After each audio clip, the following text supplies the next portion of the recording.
everybody, happy Monday. This is Overpass Live. My name is Eric and I make apps. This is the weekly live stream where we just hang out and talk about whatever we want to talk about. So I used to do videos all the time during the week and about different topics and stuff like that. But lately it's been mostly just checking in once in a while, just seeing how you guys are doing and just, hanging with the developers. And speaking of which, I was just watching on the Discord channel, Angie and Patrick talking about all the issues between native script versus Xamarin, which is really cool because I think I kind of had these fears about native script. Well, if you guys are on the Discord channel, you should probably check it out. It's on the general chat on the Discord channel. So anyway, it's been a really cool week. It's been a very hot week here in England. We're in the middle of a heat wave at the moment. Hope you guys can hear me at the moment. In the middle of a heat wave at the moment, which is just it's I don't know. It's not so bad because I think about people living in parts of the world that are a lot hotter than they are right here. But we don't have air conditioning and all that kind of stuff. However, I do have air conditioning here in the flat. I have a unit, an air conditioning unit that I bought for this one office I had a few offices ago, and then it's just sort of followed me around. And I use it maybe 3 days out of the year, and today's one of those days because I've just been working. Today, I've been just sitting down trying to catch up on a bunch of stuff, and I've spent the last 4 hours on a simple little thing, just a swipe to delete using Flutter with the provider pattern and refreshing from Firestore. So I'm using a stream builder. And I just couldn't get it right.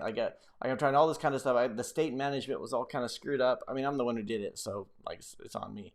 But so you would delete it and it would come back, but then you had to basically it wasn't calling the set state at the right time. So anyway, I think I pretty much got that now. But it's you change things, you get the red screen, change things, get the red screen, change things, get the red screen. What is it now? And sometimes when you get so nested in those widgets and stuff like that, it could get a bit difficult to read, and you start getting into this whole I'm gonna refactor it, and then another hour goes by, and then you're just but it's still kind of fun.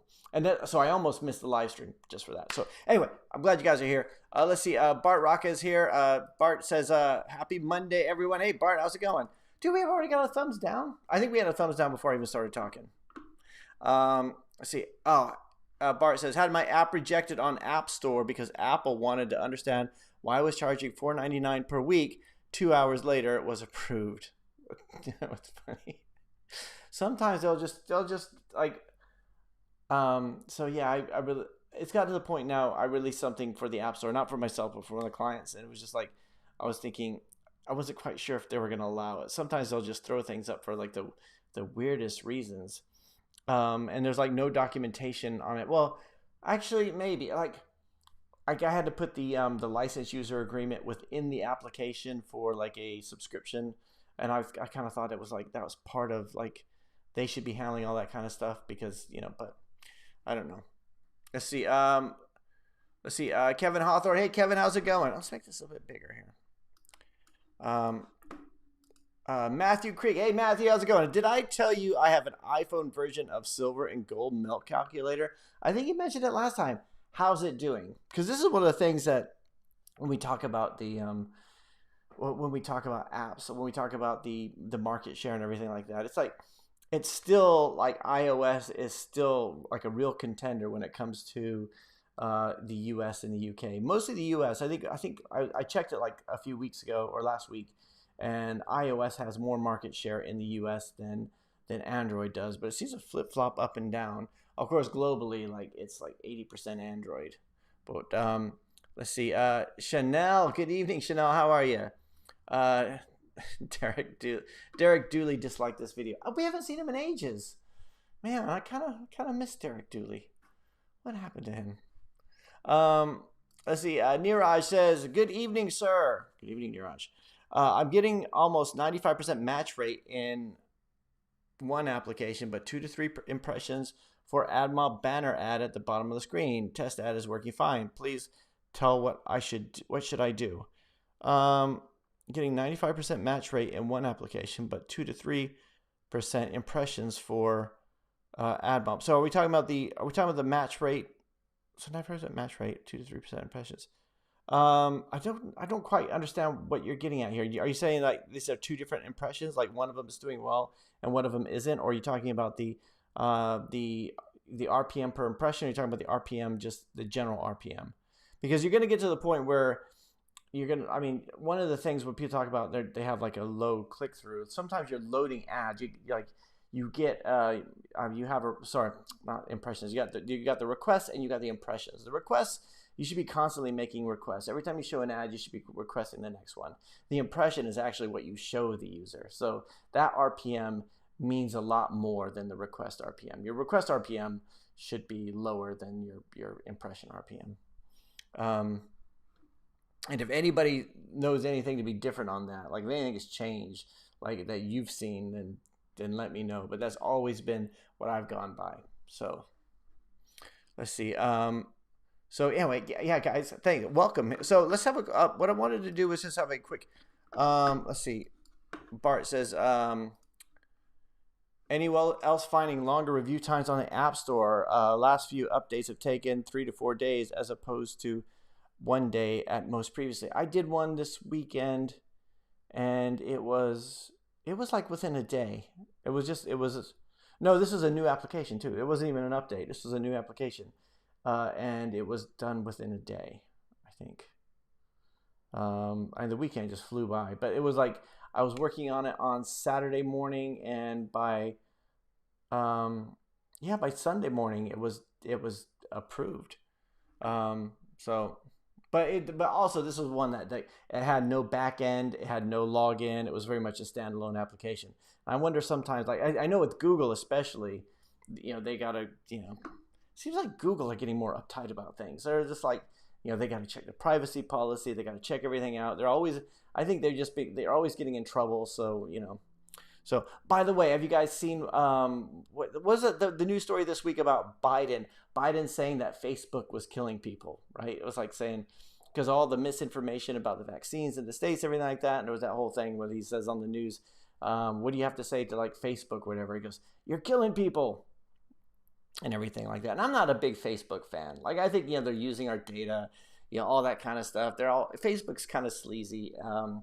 In terms of their business practices and everything, just my opinion, but they're good for marketers. But however, it's one of those kind of things where a lot of times, I was wondering what you guys thought of that, because it was really strange when like they blame, like sometimes I think especially older politicians think that Facebook is actually like checking every single thing by visually, which is which they probably have an algorithm, same way that Google does.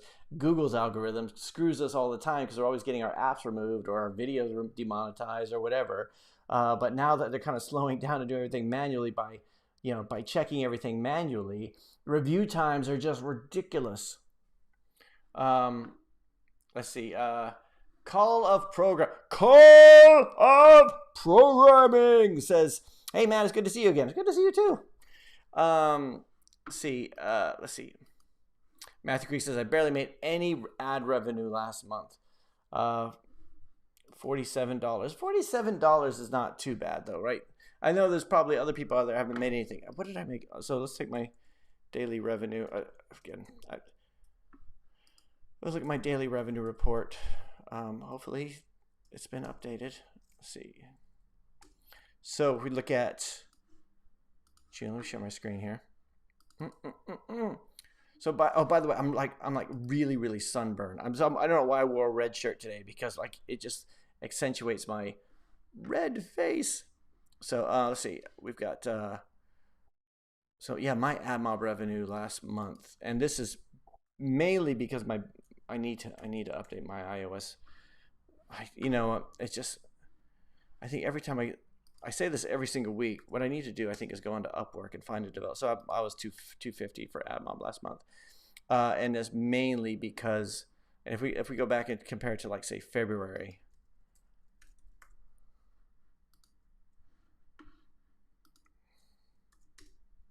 oops, that didn't work.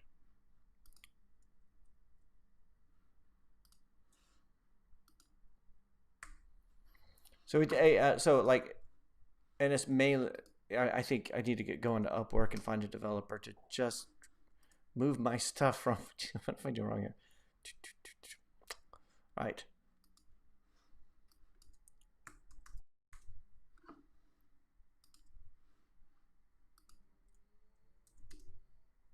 Yeah, it's like 666 in February. So it's dropped dramatically over a few months. And it's mainly because of my big app being removed. So, you know, but that's kind of on me. That's entirely on me. So let's see. Uh, Matthew says, not to get political, but what is Biden's favorite horror movie? You know, The Thing. Patrick says, I agree with Biden. I literally see the vaccine misinformation on Facebook. If it costs them more to police information, I don't care. That's the cost of doing business. I do. I definitely agree with the fact that it's a problem. Like, it's just like, it's one of those things where, you know, it's sort of like you're blaming the tool manufacturer for the thing that the people are using to the tool to actually do. And, you know, it's like, I totally get it. I think that's a huge problem, especially when you see it at the top of the news, you know, every day. Well, when I watch the U.S. news, like when I get up in the mornings, I watch the NBC news on YouTube like almost every day, and just see how how vaccine adoption is not being picked up, and all the misinformation. I've talked to so many people who are just definitely anti-vaxxers and they don't believe it. And they talk about lots of stuff. I mean, I had somebody ask me if I would put a magnet to my arm just to see what it was, but you know, it's it's like the tool, like, but you know, it's kind of that weird thing where we have so much, you know, is that just going to be this thing where we have this access to so much information that we have, everyone can be a publisher now, so you know, there's so many voices, and in order to be heard, we have to be so sensationalist, and that sensationalism gets adopted by people, and pretty soon you have movements which are just based on clickbait and stuff like that. But yeah, let's see. Hi, your reaction to the process. Thank you. I usually make an average of $100 a month. Yeah, I mean, we do get that lull in the summer, though, don't we? We get that bit where it starts to rise again about Christmas. Chanel says, I'm thinking about making desktop applications. They are profitable like mobile phones. Yeah, I think I've done a bit. For me, when I was doing, the only desktop applications I've done and actually sold were like adaptions of my Corona applications for the Mac App Store, and people were buying them. But I think for me, I think I'm biased. I'm biased because I don't ever buy anything from the Mac App Store. Like I barely even know to look at it. Like, you know, I'll Google something if I'm looking for some software. And when I find out something that is desktop based, it's kind of, you know, it's like, wow, desktop application. But, you know, I think it's probably coming around. And you're getting to that weird stage where you've got I guess you got the Android phones are going to be working on new Windows. And you got the fact that the iOS apps will work on the laptops with the M1 chip, or the desktops with the M1 chip. So we're starting to see these lines being blurred a little bit, where people were saying, "Oh, PWA is the way you got to go, PWA, because it can run anywhere." Now we're getting to the point where, you know, these applications that we're writing could possibly run everywhere, you know, on desktop too, which is a common thing I get asked a lot. We'll do an application which will be like, we'll do like the same thing. You know, okay, we'll do the Android version and the iOS version, and then like almost like, you know, like a few months after we go live, or sometimes like just before we go live, so will I be able to run this on Windows? That's like, no, like that's not, you know, we don't do that. First of all, most of the time we're doing mobile applications, we're using some sort of you know, some of the features of the phone, like the camera or the Bluetooth or something like that. So, you know, it's kind of like, it doesn't quite relate. It doesn't move over and everything. So, let's see. So I don't know how profitable they are, but I've talked to some people. Appavelli, we had Appavelli on the live stream a few months ago. Last year, was it last year? Maybe last year. We had Appavelli on the live stream, and he was talking about, he was doing like Windows applications, I think. So, you know, and that was working for him. So, you know, and we got tools like Xamarin where you can do desktop applications too, which is cool. So, yeah. So anyway, and also it's like I had the air conditioner on the whole day. It's really loud. So I turned off the air conditioner. I had to close the windows. So you're gonna see me slowly start to stew in my own juices during this live stream. So just so you know, um, it should be fun. Let's see. Matthew says my news robot. Oops, wait. My news robot app has a text to speech glitch. What kind of glitch? Authentic Solutions says, what do you think about Flutter? What do I think about Flutter? Okay, I get this question all the time, and I don't know if you're having fun with me, because this is a question I get almost every single time. I really like Flutter. I've been working with Flutter all day. Actually, you know what? I've been working with Flutter all day today, and I've been dealing with the state issue. So that's kind of been like, but it's not the language. It's mainly my understanding of it. I love the hot reload, the way it works. I use Xamarin a lot too.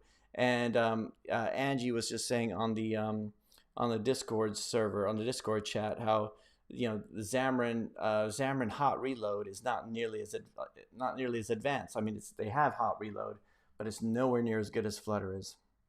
So there's some of the things I don't like about Flutter. Whenever I'm using Firebase libraries, the compile time is really, really slow. At least the initial compile time on Xcode. So it takes it takes minutes to compile, but you only really have to do it if you update your pubspec.yaml and you do a pub get, and then that's when you actually have to do a full reset. Most of the time, you get it going, you get the hot reload going on, or even just doing the whatever the partial restart, and it's just I just think it's fun to work with. I mean, it's just it's fun to work with, and. But some people talk about the nesting and how it could get a bit unruly, but which is true. Like the nesting and all the nesting of the widgets can get really bad. But then that's when you got to start using modularization and saying I've got this same component 20 times on this page. I need to extract this out into its own function that will just deliver that component with different parameters for each one. I had this application which I'd given to a junior, well, no, I wasn't a junior developer, but apparently he was an expert, but he came back and it was like this form with it was like a ridiculous form. It was it had maybe 30 or 40 fields on it, like text edit fields, right?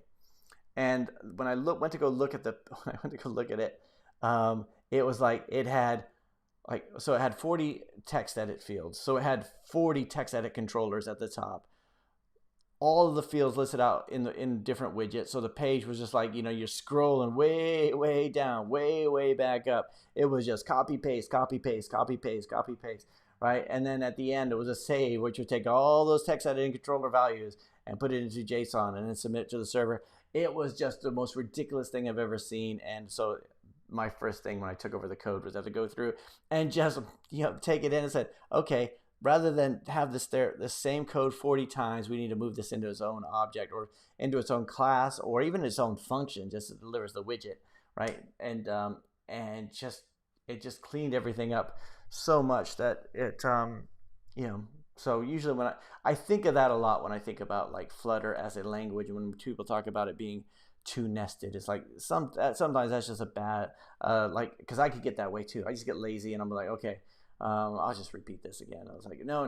What I really need to do is because I have the same logic, I need to encapsulate this out into its own special function and stuff like that. So, and let me know if you guys have this kind of thing. So, but Rachel Reed says, how can I send you a link to review my app? Rachel, if you could can you send the package name? Try to send the package name rather than the URL, and let me know if it's on Google Play or iOS.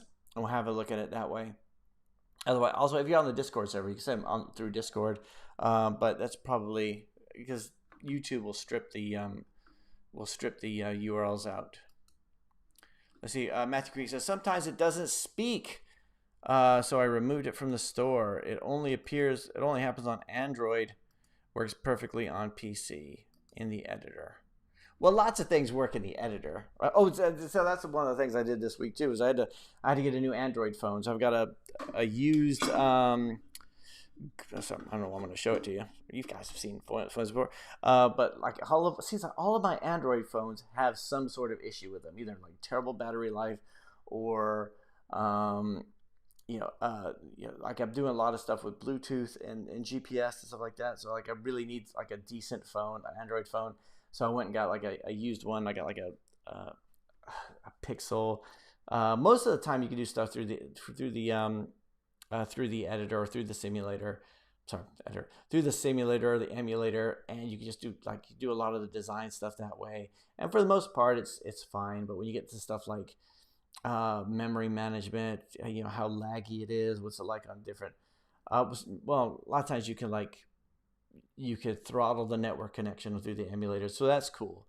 But sometimes it's just easier just to get onto a phone, especially if you're doing something like GPS, you're walking around or whatever, that kind of stuff too. So Roman 6 says, "You look so tanned." I am burnt. I am burnt. I was out all day on Friday, out in the sunshine. I thought SPF 15, that's good, right? I was like, it's fine. Every time I put on anything higher, I never get any sun at all. So I went out and I was just like, dude, I've been sleeping on top of the covers. I've been like, oh, geez, I'm just sweating. I'm sweating now. But yes, not tan. I'm burnt. Actually, I'm burnt. Okay, so I'm at that cool stage where it looks like I'm tanned, but I'm between red and peeling. That's where I am right now. So yeah, I'm not exactly. Yeah, I was trying. So this is how guys think. This is how guys think. Where we think, okay, I at the end of Friday I had this burn. My neck was burned, and the farmer tan was even worse than it normally was. So I thought I'll just go out with a tank top on, and then I'll just burn the rest, so at least it matches. And then like now I'm really miserable. So yeah, so let's have a look at, you know what? Let's have a look. So Rachel, if you're able to give me that package name, that'd be great. Let me send over. Actually, let's have a quick eight. And Minaj is here. Hey, Minaj, how's it going? So let's have a look. What I want to do, let's have a look at.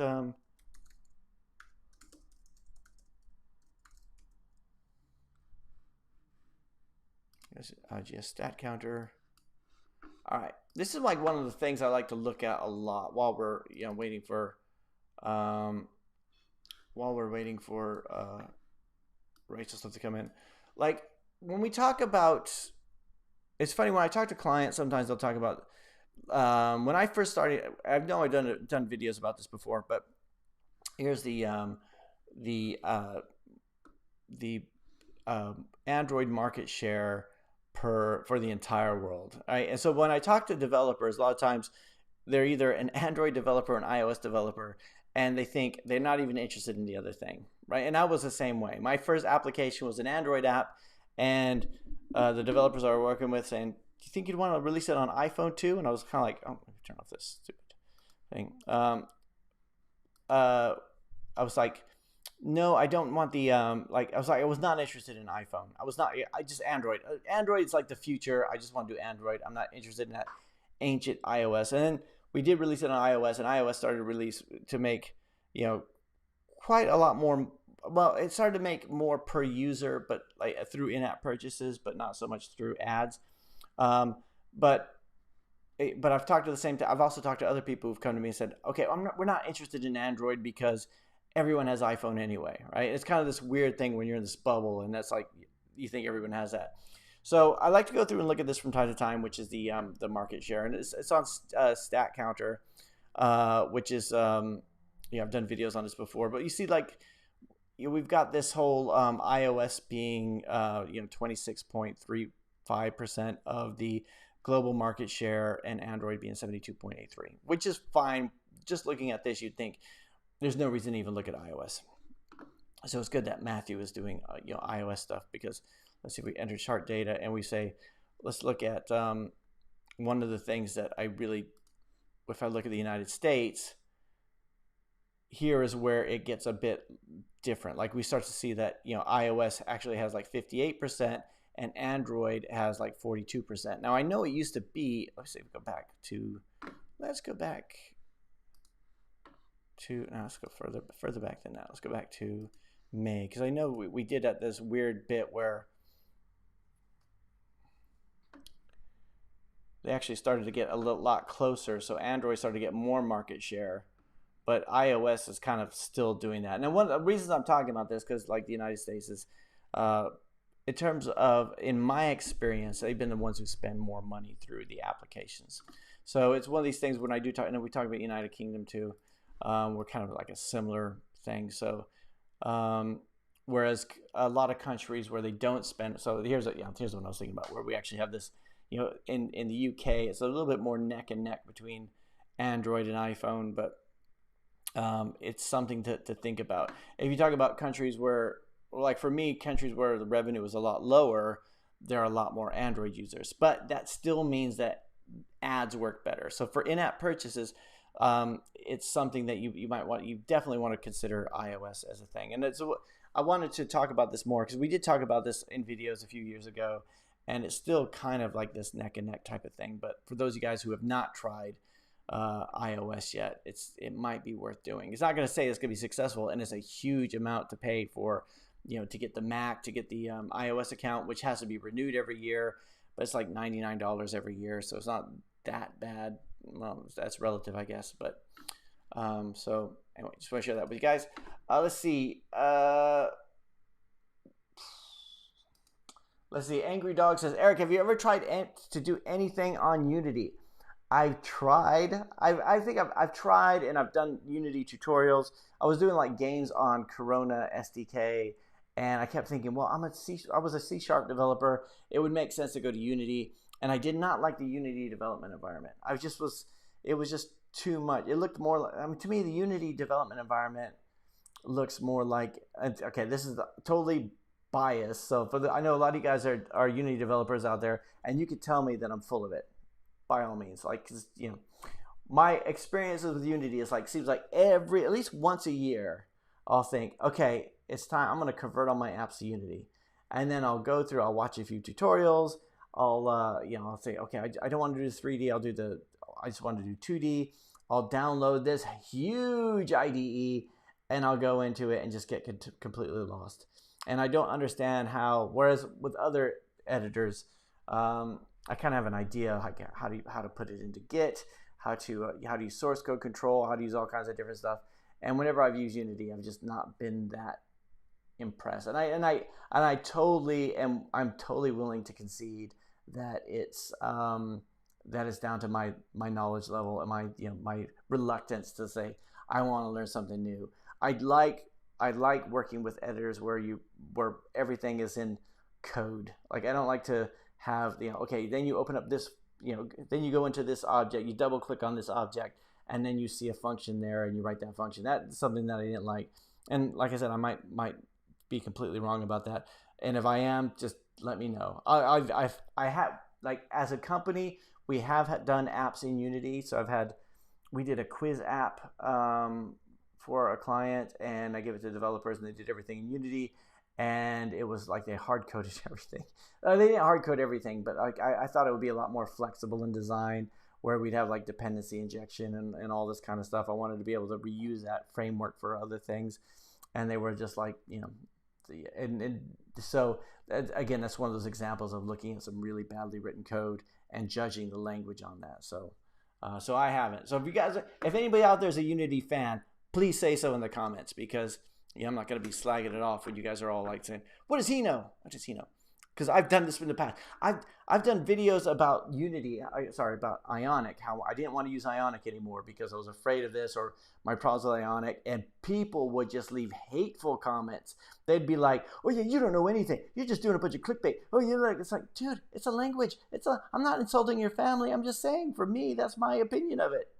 But we get a bit, like, I remember when I first started in software development, we would have arguments between the Microsoft developers, the ASP developers, and the Java developers, the JSP, Java Server Pages developers. And it was just like, both of them was like, like Microsoft couldn't, it's not even scalable. No, yours isn't scalable. And a lot of times it has to do with just the quality of the code. But let's see. Manoj says Windows 11 can play Android apps. Great. Let's see. Abdul Rahman. Hey, how's it going? It says mobile app development, cross-platform development versus native. Which is best for freelance? I think what you should do is check to see what people are looking for at the moment. I think most of the time for freelance, they don't really know. In my experience, all the projects that we've done, if I get a client come to me, rarely do they say, I definitely want it native. I mean, you're thinking like a developer rather than a business person. Like you're thinking most of the time, and it depends on what you're doing. If you're like a freelancer, if you're like a freelancer and you're working for a development company and they already have an existing framework, then yeah, the language matters more than the delivery. But like for me, usually for most clients that I have, it's like, they might, like I have had people say they wanted it done in Xamarin because they knew a little bit of Xamarin, or so that they could maintain it themselves or whatever. But for the most part, it's up to me to decide. So most of the time, I will steer them towards a cross-platform framework. I've seen I saw a video recently by a Flutter developer who was talking about how it's important to learn native first because it gives you a better understanding of the cross-platform frameworks. And I think there's probably some validity to that a little bit, but we got that weird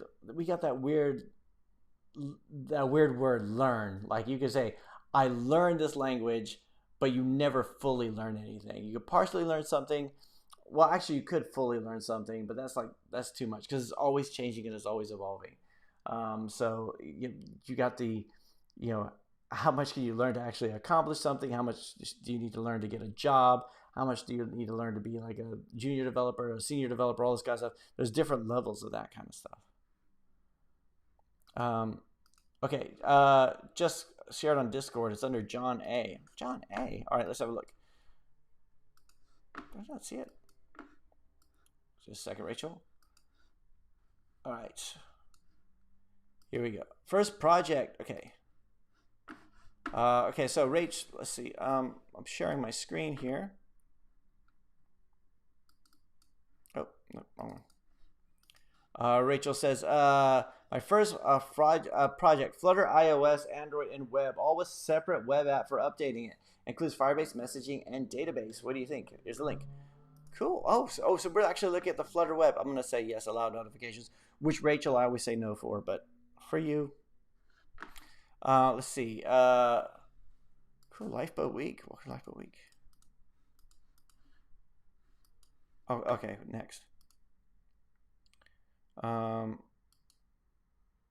gonna actually. Can I just? I'm gonna see if I can just move it into. There we go. Let's do that just to give it.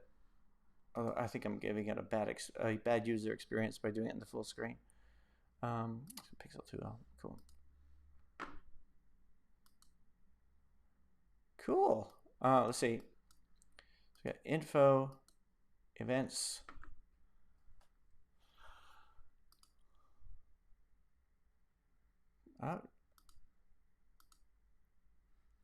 Nice. Rachel, have you actually submitted this to the stores yet? Because I was wondering if iOS, because I've heard that iOS has issues with things that look more like websites, but it kind of depends on the reviewer that you get. So, have you actually had have you actually been able to, release it? Because I'm just wondering if you get through the review process with this. But that was cool.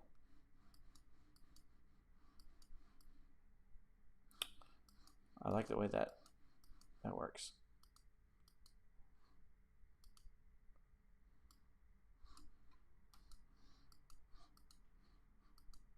Awesome. And so this is one that I have not done a Flutter web project yet. I think that's something that I want to look at.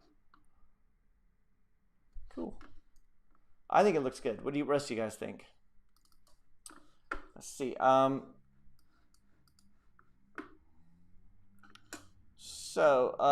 see.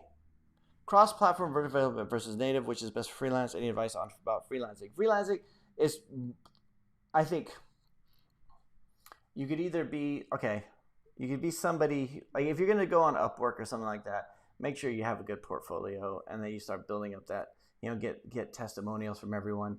I've never liked the idea of going on something like Upwork because you're basically standing in line with everybody else. Like if somebody's going on Upwork, they're looking for the cheapest developer or the best developer. But most of the time, I think it's the cheapest developer. So you're lining up Yeah, I always think of like Upwork as being like in the movies when somebody pulls up with a pickup truck, and like in the States, and there's all the the immigrants standing there, just waiting for like work for the day, and they're just like whatever they'll get on the get on the truck and go work construction or something.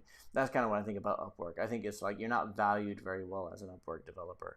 I could be totally wrong, but like I've worked with so I try to be like really nice to Upwork developers when I have hired them. But I it's for me it's like I think if you could reach out to people or especially have a portfolio and just something that you could show and try to get it in front of them in other ways, I think that would probably you'd probably be able to charge a lot more based on that.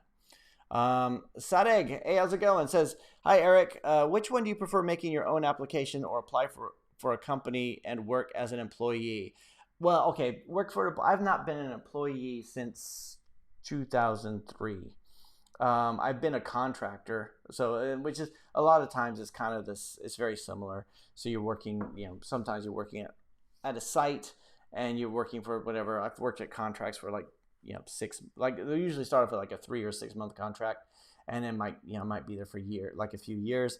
But it was always like the employee thing. I've not been an employee in a long time. I've never and even the employees would look at the contractors and talk about like we don't have any job security, but that's like I don't know. There's something about the last time I was an employee, it did not end well. It was just like a bad experience. And when they feel like I think the people I was working for they kind of felt like they had you over a barrel, and they could just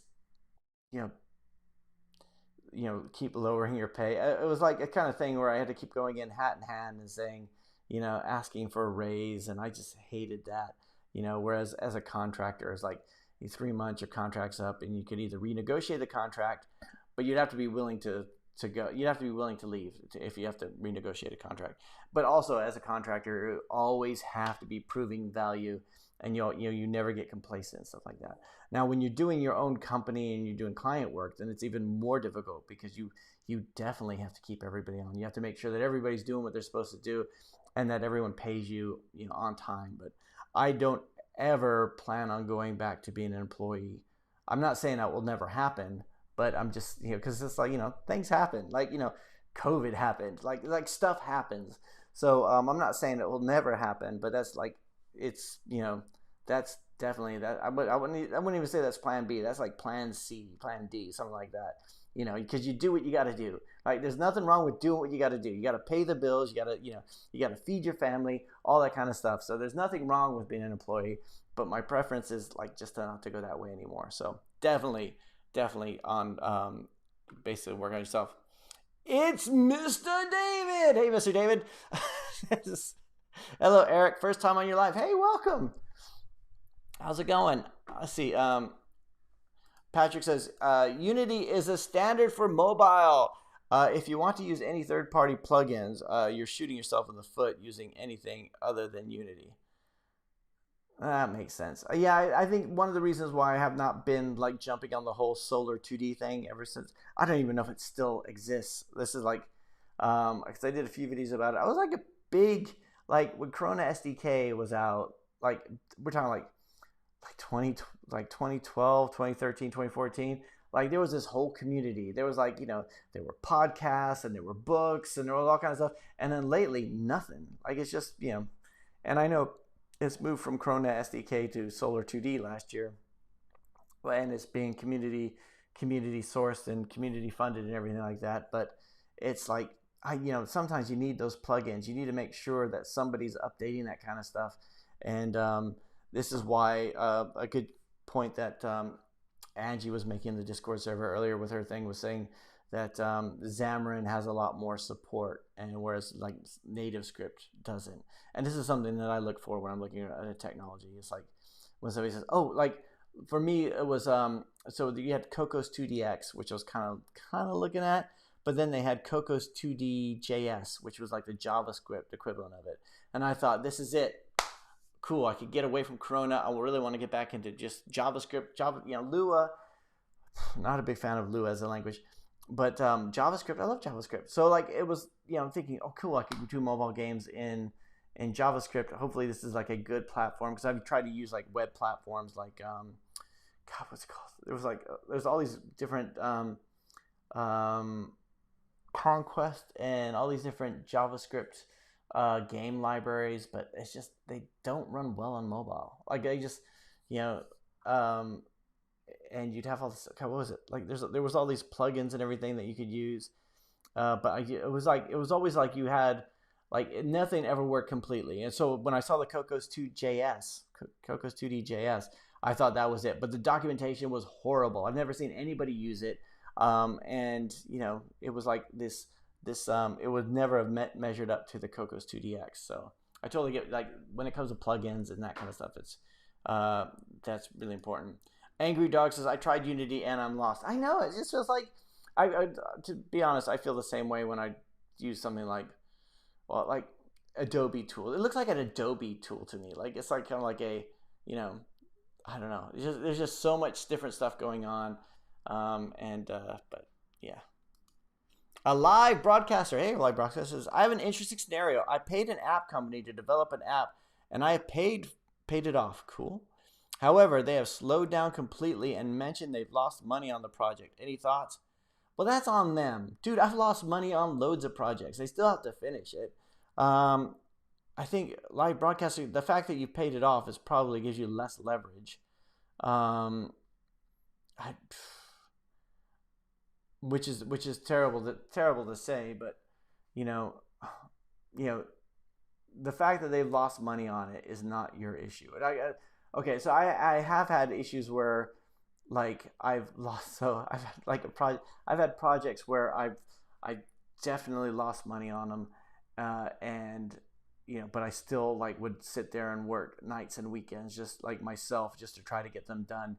And sometimes it could be like the client is asking for too much, or they're just like they're being difficult and they're and all that stuff. And that's like, dude, that's on me for like not being like, I'm really like, when I quote for something, I'm really, really, really careful not to just say I'm so desperate for the work. I'll just say, yeah, whatever. Like I'm not just looking at the projects and the requirements. I'm also looking at the client and like how often they change their mind just in those initial stages, stuff like that. So it's like, but because once that's signed and we say we're going to deliver it, we have to deliver it. Now there have been times where I've said, look, I need you to document, like, so it's like maybe connecting to another API or something like that, and I just can't get the documentation. Their developers aren't doing this, and it's like and they're just sort of drip feeding requirements, and you're like, dude, this is like none of this was in the initial specification, like and I'm very like I've had projects,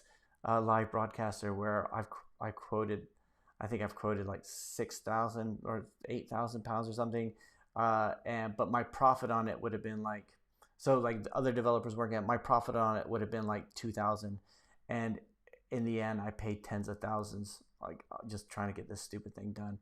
And in the end I just had to say, look, I can't finish this, like but slowing down is not an option. So I think you need to have a conversation with them about, well, I mean, you need to have a conversation with finishing them, but if you give them some sort of incentive, like there's always there's always Trustpilot. There's always these places that you could threaten to go to and just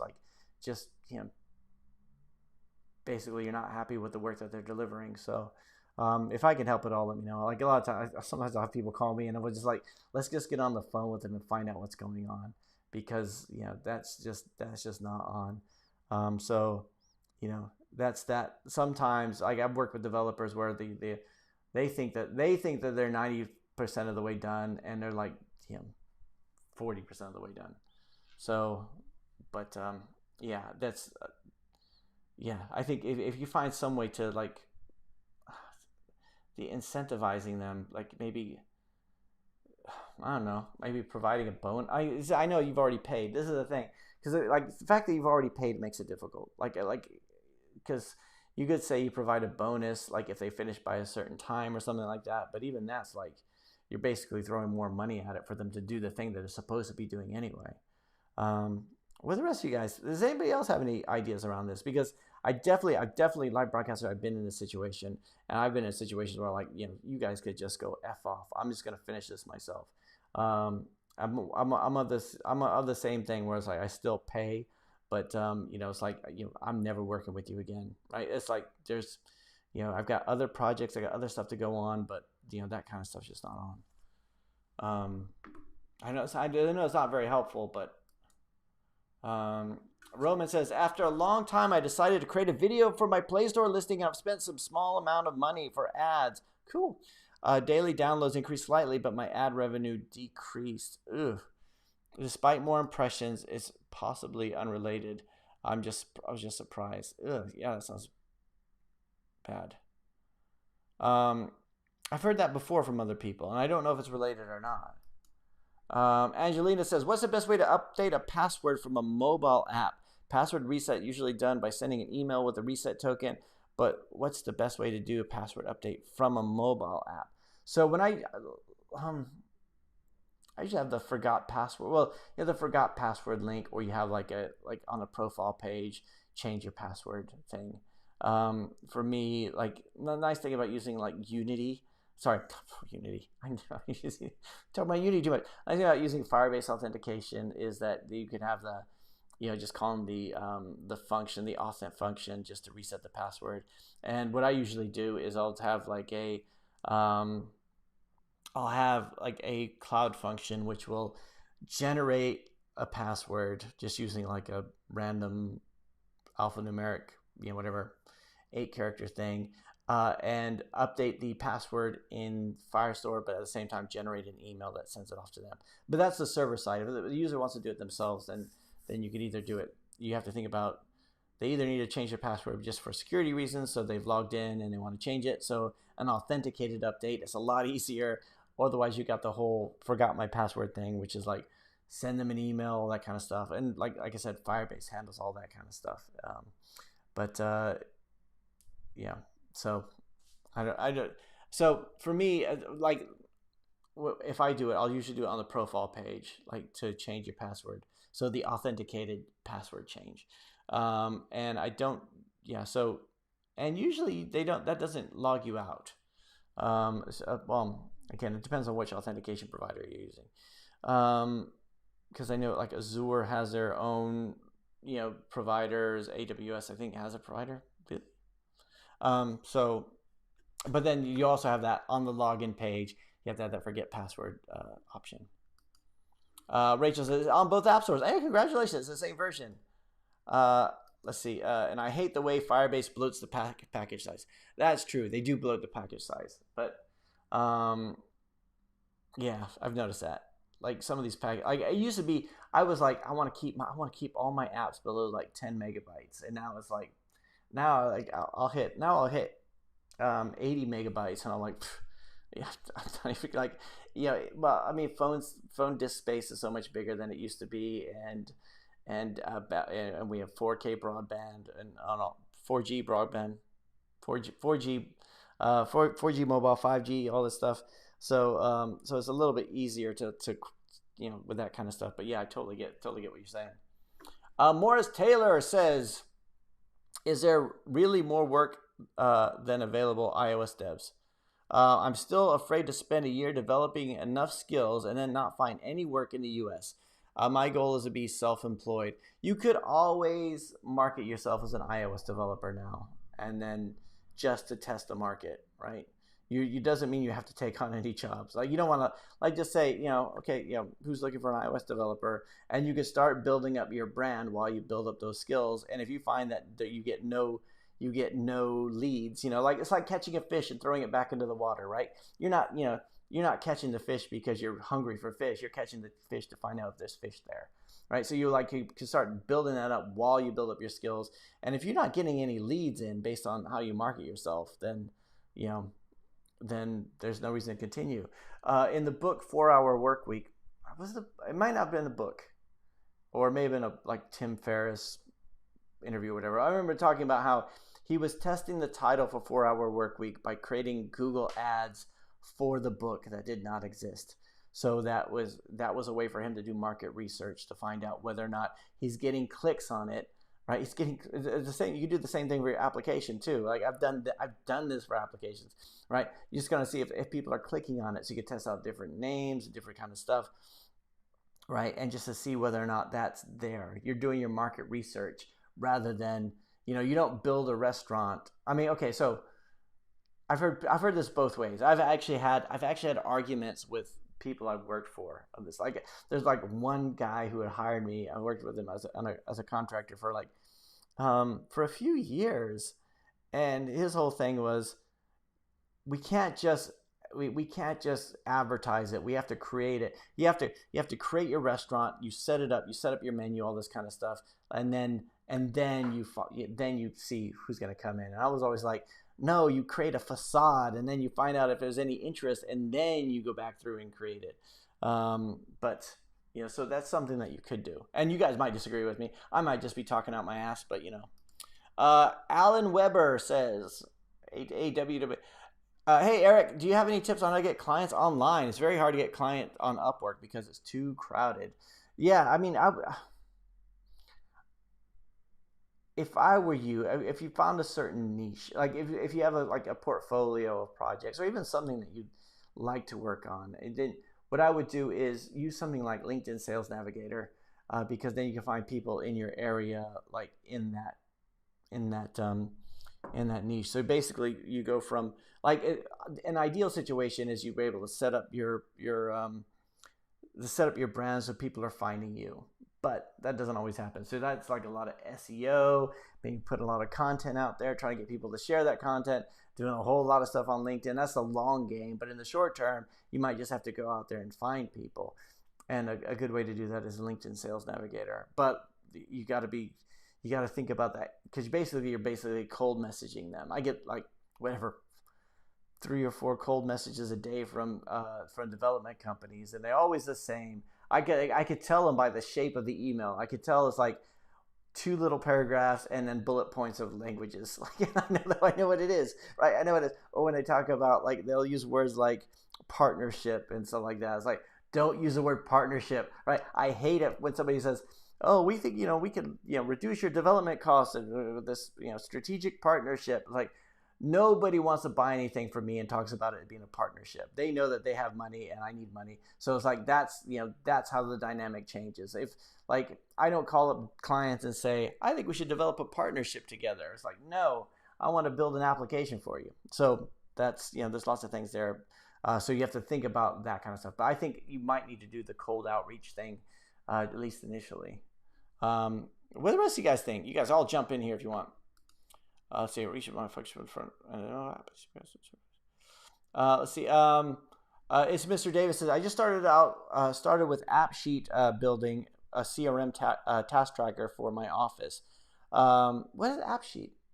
Over the weekend, I was able to get it working, a prototype with basic features done. What do you advise moving forward? Is AppSheet like the same as like a Google Sheet?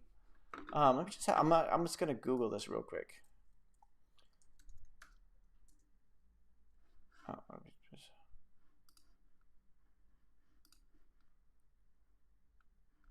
For some reason, AppSheet. Oh, Power Apps. Oh, okay, got it. Is it Power Apps? No.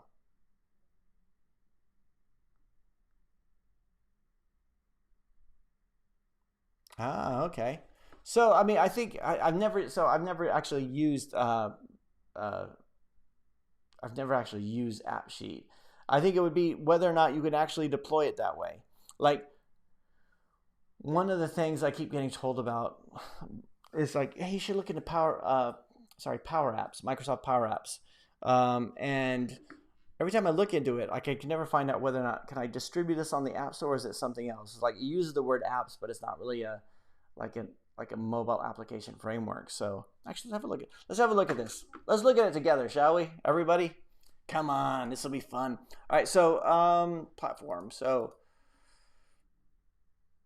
rich data collection, machine learning process automation, capturing sources you own, apps you can do, image locators, apply logic. Cool. All that's good. All that's cool, but like, how do you deploy? Deployment's the thing that I'm most interested in when it comes to like frameworks like this, because it's like whether or not you could release it as your own, or if you got people going to something like this. I'm gonna sample apps. Explore. Is it something that you can actually, how to create an app? That's what we want.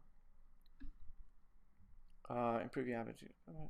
Feedback, query data, connect. Editor, define. Test and share your deploy with app. Whenever you. Yeah, this looks like something that you're. Yeah, as opposed to like an app store application, something that you would just send to people and they were able to use. Is it like a PWA framework? I'd have to have a look at this, it's Mr. David, because it's. I mean that's kind of stuff when I look at. So what did I lose? Wrong. Yeah, so it's something I think we'd have to look at, because it's whether or not you actually have the flexibility of deploying it yourself and releasing it. Coming from a WordPress designer, I think it's good. I think that's really a good step to get into. It's just like, you know, are you able to, are you actually able to release it?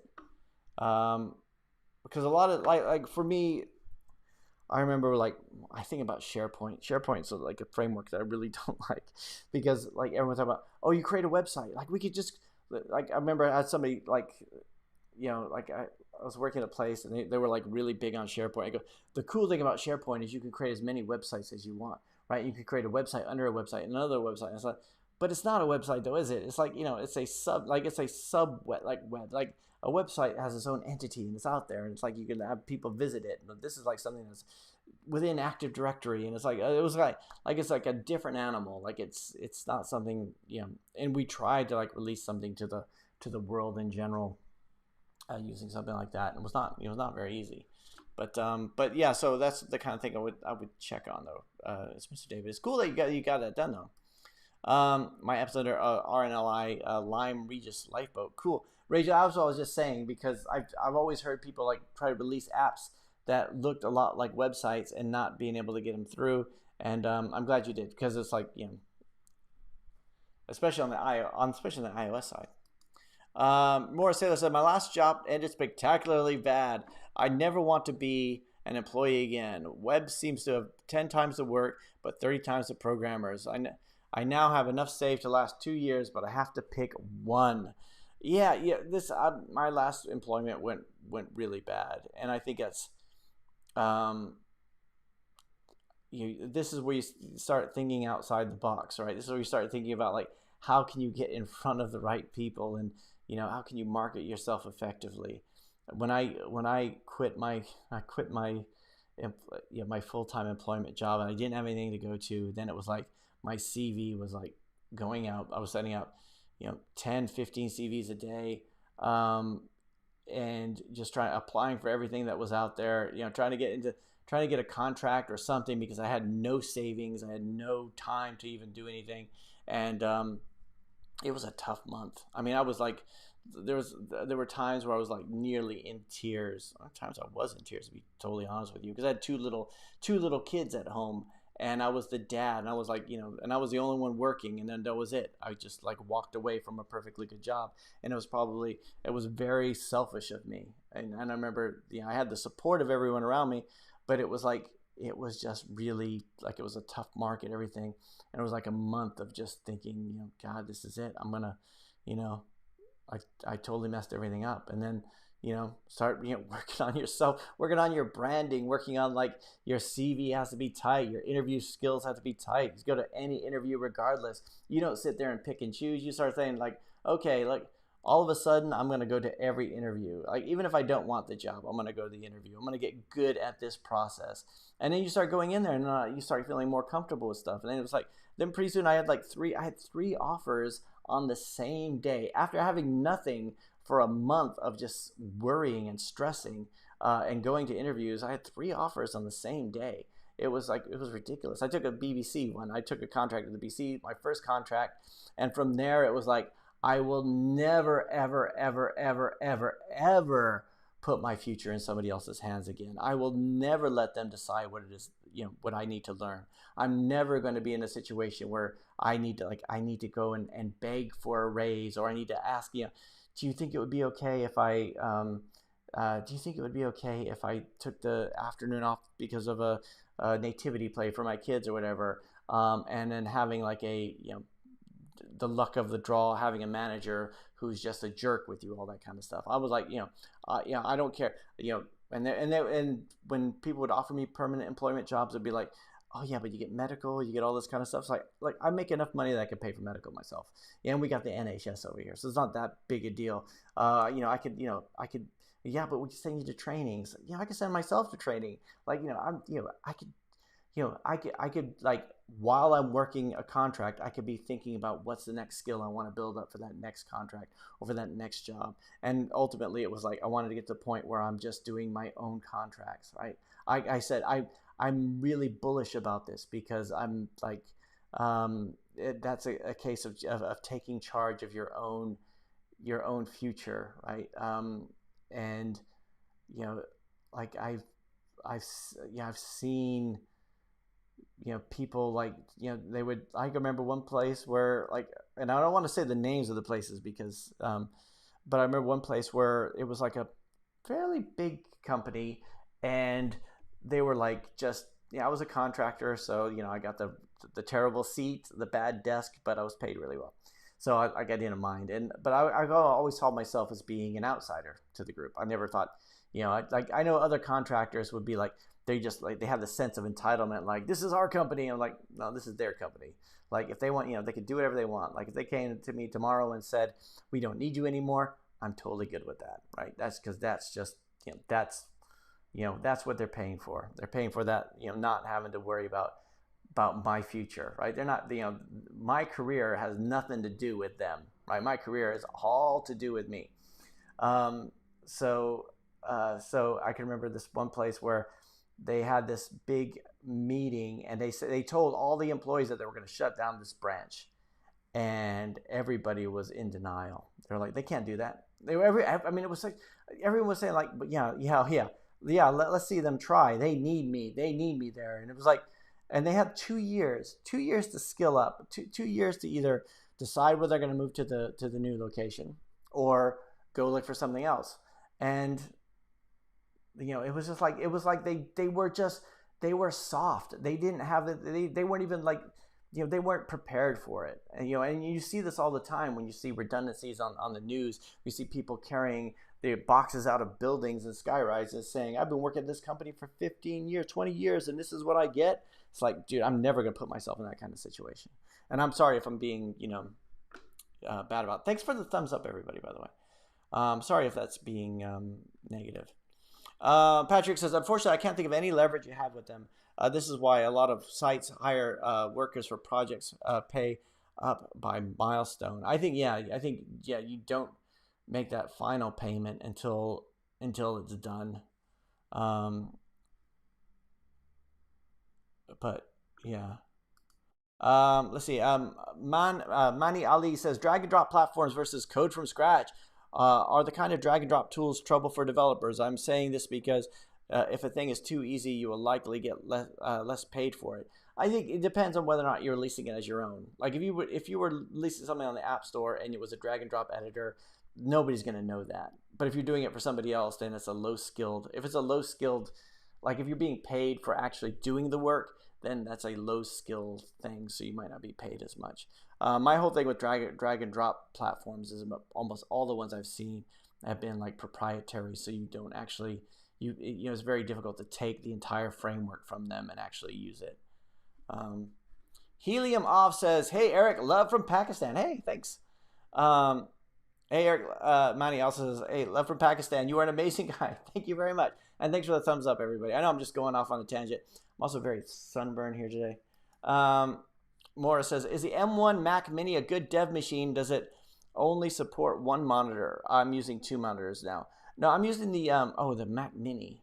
I don't know. I have the M1 MacBook Air, And one of the issues I have with it is I can't run a virtual machine on it, which means I can't run the Android emulator, which means when I'm working someplace where I'm using the laptop, I mean it's a fast machine. I love the machine, but I have to have an Android device with me because the iOS simulator works really well on it, but I can't get the Android emulator to work on it. And hopefully that's something that'll work in the future. But yeah, that's my biggest gripe with it in terms of being a development machine.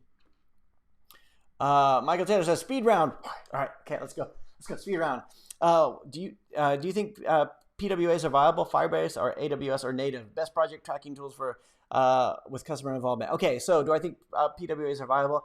Yes, I do, but the monetization is going to be completely different on them. I think one of the things that I think like there's so many, like during the pandemic when the pubs opened up and they all wanted to get you to download their applications, a lot of them are just using the barcodes of the websites, and I don't think those are PWAs because when I go to that pub again, it doesn't remember any of my details. So that would have been a really good scenario for that kind of stuff. But I've never really seen like a good use of a PWA. And I know you got the Android Go stuff, which I've never really used very much. I got like one mobile here that uses Android Go, and I know a lot of those applications are PWAs. But like for years of people talking about them, I haven't really seen it take off so much on that. And you guys can completely disagree with me, but it's just, I don't know. Flutter, Firebase or AWS, Flutter or native. Okay, Firebase or AWS. I like Firebase just because it's like all self-contained.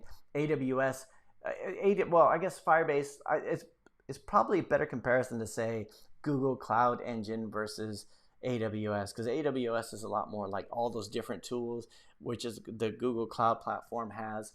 But I like Firebase just because it's simple and everything's in one place. Like I got one project, or actually I got two projects. I got the dev and production, and I could just, I could set up my development environment so that I've got the cloud functions for the API. I've got the Google Firestore.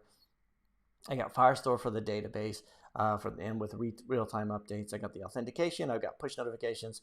I've got hosting. I've got storage, all that kind of stuff. So lately, I really like the fact that I've got all these projects in one place, because I've got all these legacy stuff, which I've got like a DigitalOcean server over here. I've got a couple of AWS instances over here. I got all this stuff all over the place, and I like having everything in one tiny thing. That also means that if they wanted to jack up their prices, they got me by the balls. So let's see, Flutter or native. I love using Flutter. I think I know, but you still can't like. Okay, so I got I was supposed to do this today. I got a quote on a project where I have a client that wants things done on an application that they went to other developers for. So they said, do you think you could do these certain things? And I said, I need to see the source code. And they sent me a project in Kotlin and a project in, not in Swift, in Objective-C. So I'm like, already we've got two different code bases.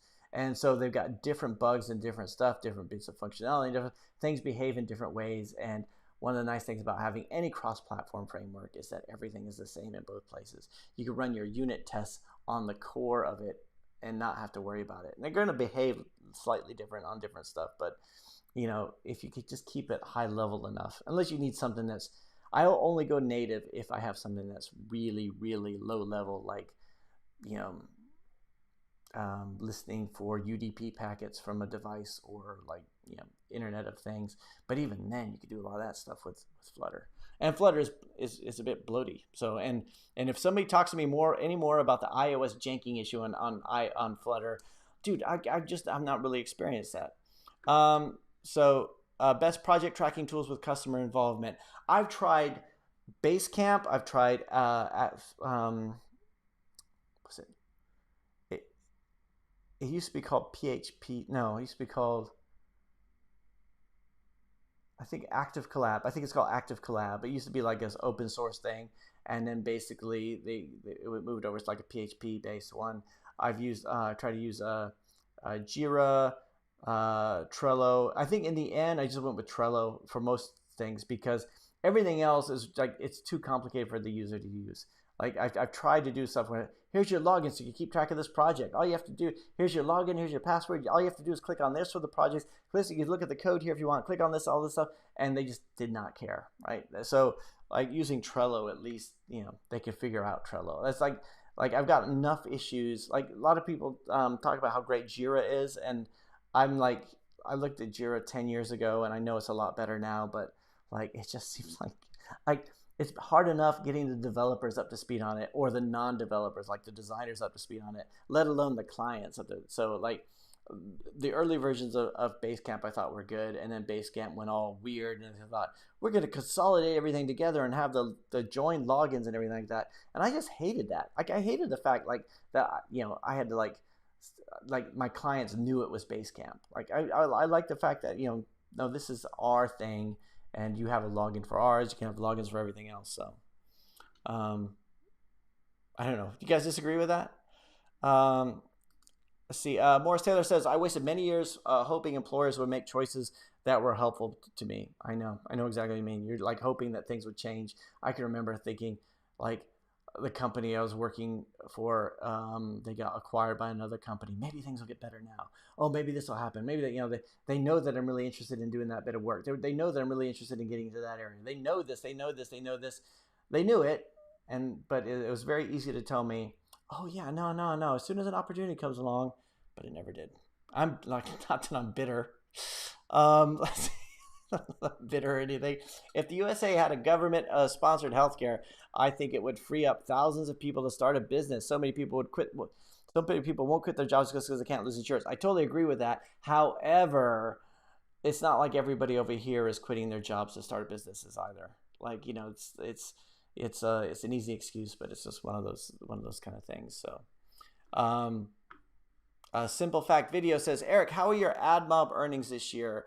Encourage your brother here, man. How much do you average every day, if you don't mind sharing? I don't mind sharing. I did share it earlier. It's low at the moment, and it's mainly because I haven't updated. I need to update my iOS apps, and so you're catching me at a bad time. But I will show you because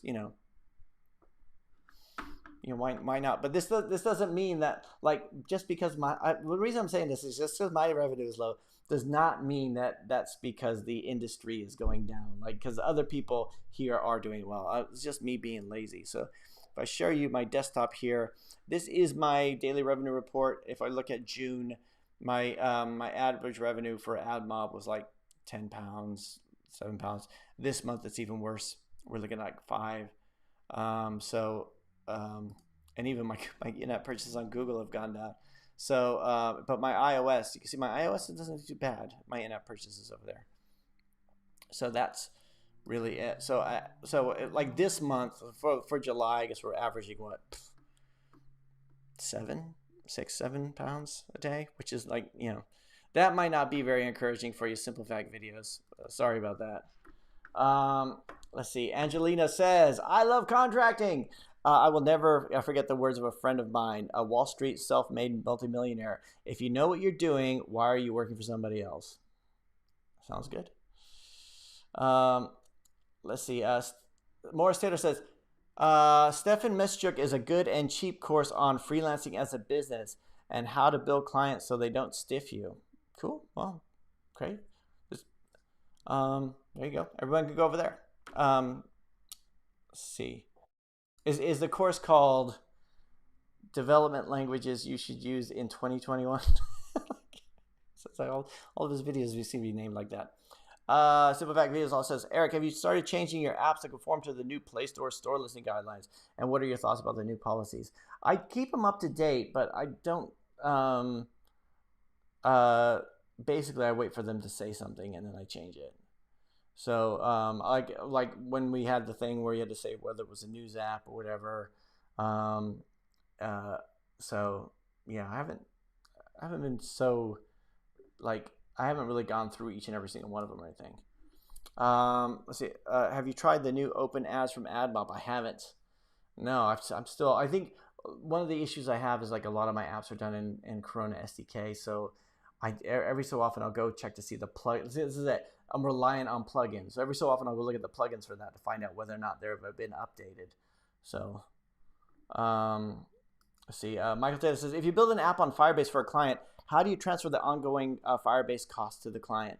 So this is one of the nice things about it. I could either say they could take over the cost of it themselves, or what I'll do is I will give them a monthly cost of it. So for me, I'll do like a hosting fee. So the hosting fee means it doesn't just cover the hosting costs, which I do have to keep an eye on, right? So that like encourages me to code it in a way that we're not like, we don't have too much high bandwidth, or really inefficient queries, because you get paid for all those document reads.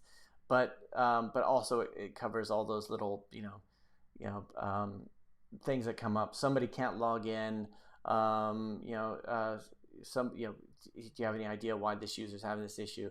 Sometimes that. So like for me to have like a hosting package, that's the way I do it.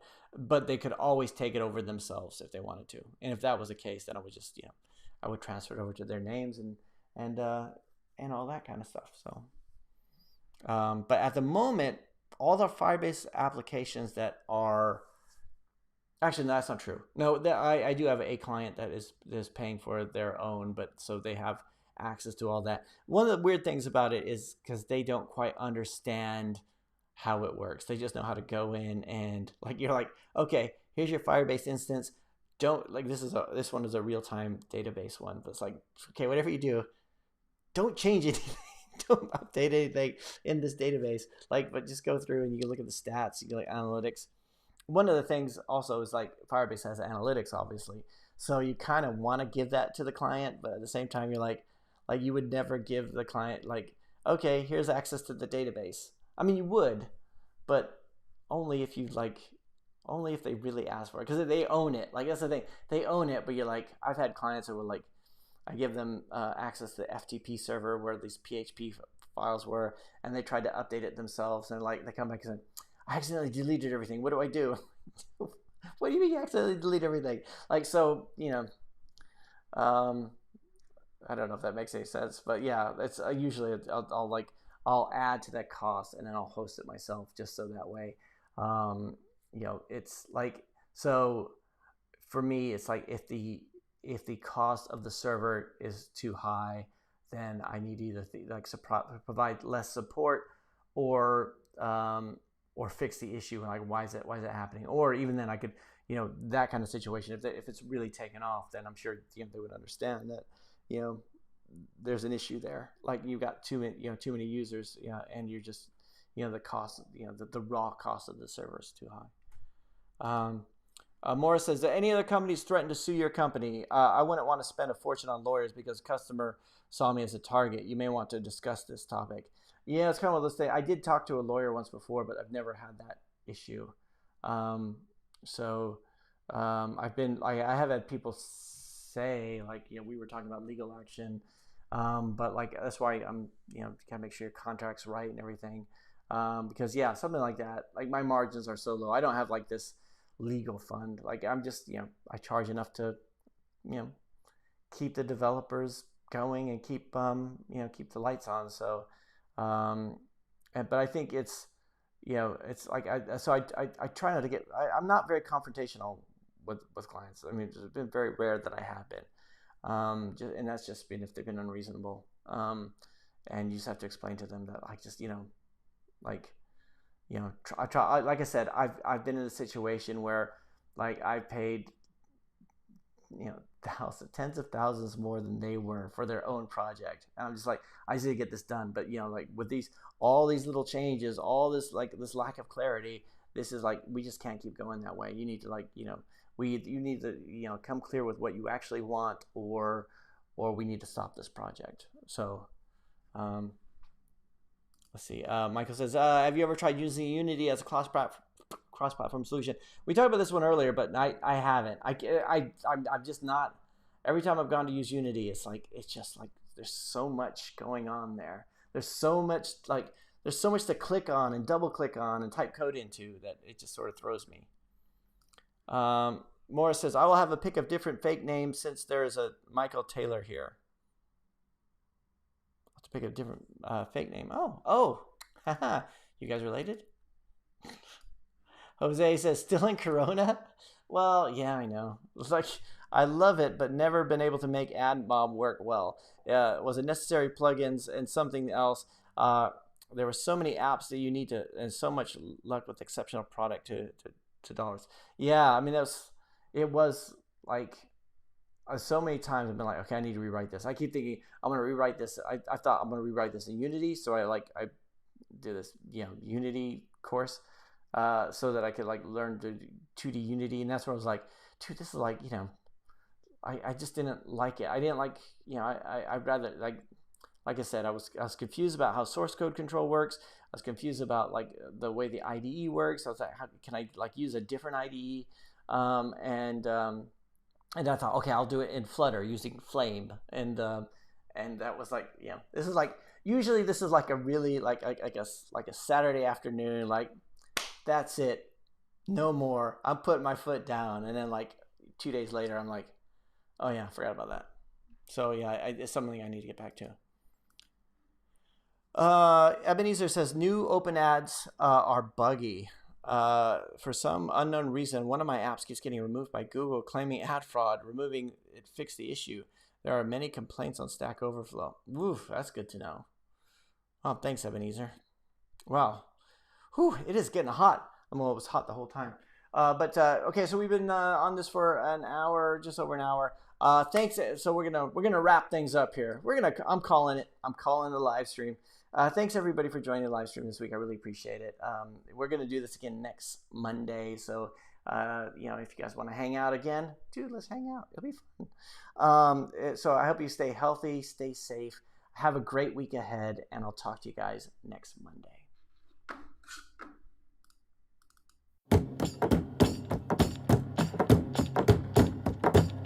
Winterland, tell me all your secrets. Fill me in on your wildest moments. Colored trees.